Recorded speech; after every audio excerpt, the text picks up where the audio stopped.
Come on, wake it up, boy. You already know it's diesel talk. Hey, man, drink your water, man.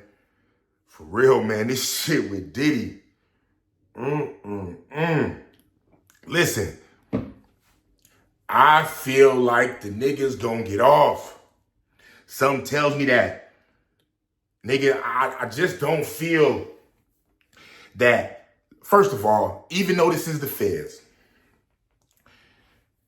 we know they 98% conviction rate. I done did 10 years in the motherfucker. I know. You don't beat them like that. But with this case right here, I do not see him convicting this man, Diddy. I don't see him convicting him over this evidence. I don't. I'm listening to this shit right now. Dude speaking. I gotta see who this dude is because he's speaking on what? Piers Morgan's, what is this, Uncensored? And he said some real shit. You can sure lose a trial. That lost me. Let me see. See, and the case agrees with that. But this is the person group. Where he at? This idea, and booze, and then have. You say that. Counsel for Johnny Depp in the Amber Heard case, and the former defense attorney who represented Suge Knight, Matthew Fletcher. And interesting. Matthew Fletcher. I guess he represented Suge Knight, but he said some real. Man, it don't get no realer than this. Like as strict as the federal government is, they also is strict on niggas seeing through the bullshit. Like, come on, like what? Like, nah, this ain't that. Like I can see him going hard. Reversing it like, nah, this ain't enough evidence. Look at this shit what we read right now. It's a man with a lot of money. It's a rock star life.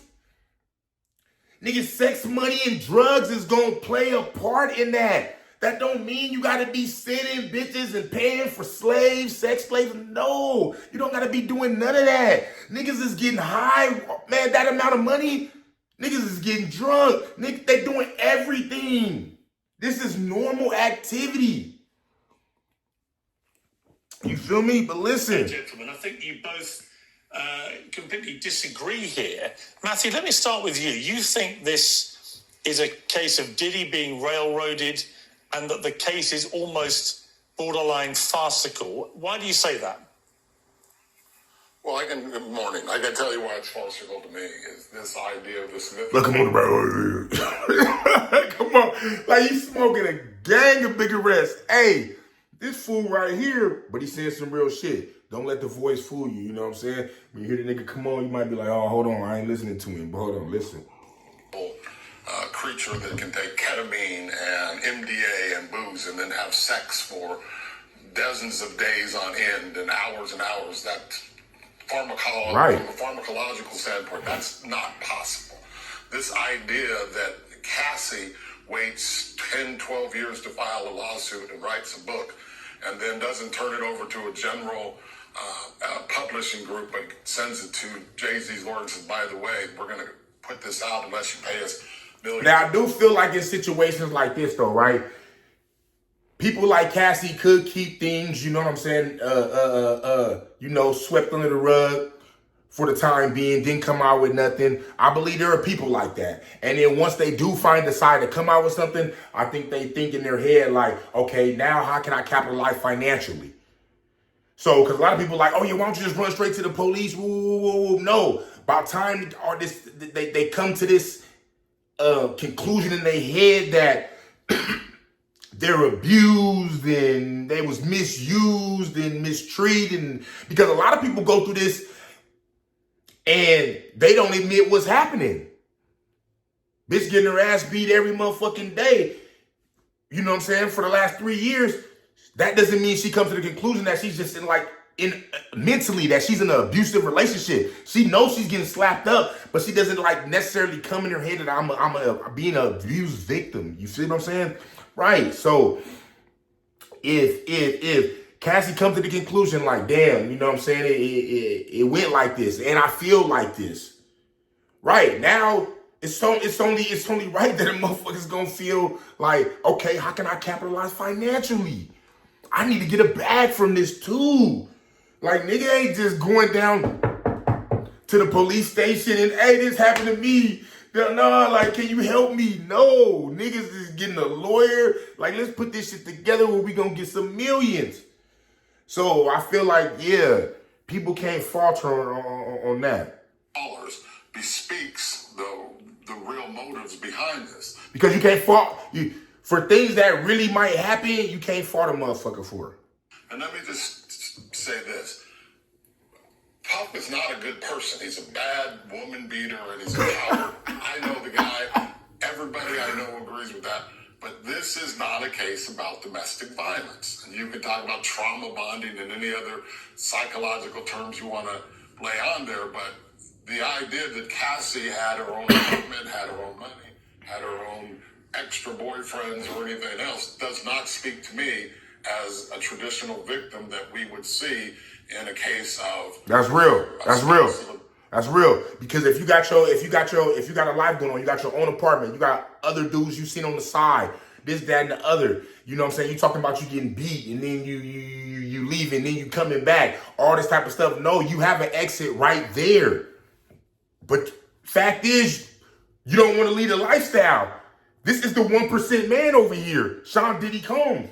So you feel like in your head, you're like, yeah, it ain't that bad. It ain't it for the 1%, man, it ain't. Right. So you go back. This is why I feel like, man, he gonna beat this. A lot of this shit was up to her on what she was doing. She wasn't being forced. Don't get me wrong. I'm not saying doing arguments and this and that. And nigga, bitch, whoop, shut up. We already seen how he hit her, beat her up, dragged her and all that. We already seen all that. I'm not saying that nigga's not forcing her or saying certain things, but this is just not the core of it. This is not what's happening on the daily. A nigga might, man, right. He's not, no, she's involved in this. So when you involved in something, you can't get mad when you don't like some of the rules, but you steady involved in it. So what, you just want to get involved in everything to go your favor? It ain't gonna work like that. Once you knowing this nigga and how he's exposed right now for all, he just having wild sex. He going too far.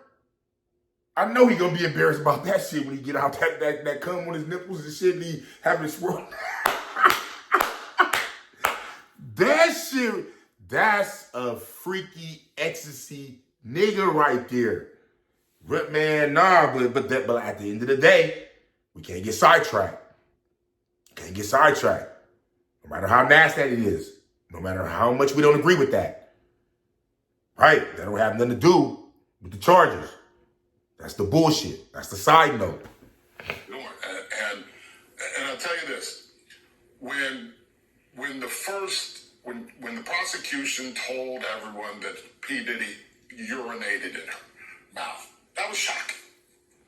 When Daniel Phillip comes on and says, no, actually the person... See, once you doing shit like this, like, you knowing this dude is on some freak type time like this, you gotta be mentally, you telling me mentally you don't know what you're getting yourself involved in? Like a nigga is having motherfuckers piss in your mouth. Right, it got to that point. It's like, bitch, you already in. You didn't see signs of that nature before that? Man, nigga didn't hold you captive and shit, making niggas do. Man, you was doing anything. You was doing that just to be with the nigga. Like a lot of motherfuckers would. A lot of bitches would probably let the nigga piss all on them. Other than escorts piss all on them and everything just to be around the 1% man. Right. Told me to urinate in her mouth was Cassie. And not only did she tell me that, she gave a tutorial and said, slowly to make it last long. She gave a tutorial. At one point in time, the old adage is you can't win a trial with the first witness, but you can sure lose a trial. That lost me. Because what you're talking about now is an allegation that this, and I'm going to use its Mandingo stereotype of this crazed black man who's being prosecuted by 5 white women who are saying this man's sexual needs are insatiable and they can have sex for hours and hours and never rest and always ejaculate. That's not true from a pharmacological standpoint. No, that ecstasy will have had a dick like that though. That ecstasy realistically, especially that ecstasy that he could get. That ecstasy that he could get, remember, he top shelf, top of the top. Nigga, what they got? Nigga, soon as he pop a pill and it's real good. Oh, nigga, I need all of them. Nigga, go get, nigga, buy them all up. He buying them all up. He buying the resource up, everything. Nigga, I want those kind right. We getting freaky tonight. And the next night, and the next night, and the next night. Damn, them dabs. Ooh, wee. Listen, off that ecstasy, you can fuck for 6 hours. 6, 7 hours, you can fuck. For sure. Because you're not going to be able to come, and it's going to be feeling so good. And time's going to be going by fast, faster than normal. So, nigga, you've been fucking for 3, 4 hours, and it only felt maybe like 30 minutes. If that. It's the drugs. That is absurd. If this was in the 60s or 70s in Mississippi, I think people would be irate. I don't like Sean Combs. That video speaks for itself. The question is, why wasn't he prosecuted for that? The question is, why wasn't he prosecuted for all of these crimes that have allegedly occurred, but we save it all up and we bring it in this case? And to Mr. Busby's point, this idea that the federal government does no wrong in prosecuting people, you know, it's kind of ironic that a Comey is on this case and a Comey also. Right, that's the part too that people got to realize, like the part like, oh, they can't be beat, they can't be beat. Yes, most people don't beat them, but that doesn't mean they can't be beat. They are going to pick up a case and try to prosecute somebody that they can't prosecute. And this might be one of those type of situations. Drink your water. It's Diesel Talk. Come on. Y'all let me know how y'all feel in the comments. Like, it don't, right? We understand that he was doing things wrong. We understand that. But to lock him up for the rest of his life for what we hearing, off this evidence that we hearing, come on. Like, no. You got to separate your emotions, your feelings, and you got to go off what's presented to you and what you think it, how does it sound like it is? Does it sound like Cassie's a real sex slave?